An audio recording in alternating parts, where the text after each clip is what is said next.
Heavy rains triggered deadly mudslides in Peru's Chanchamayo province in Junin region on January 27th, leaving roads destroyed, homes buried in debris, and residents stranded as machinery worked to clear affected areas.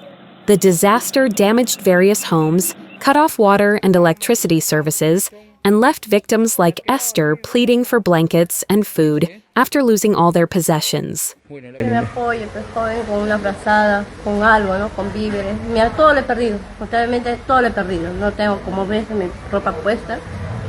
Y a la tarde tengo que salir a vender también mi negocio, tengo que ya venir más noche.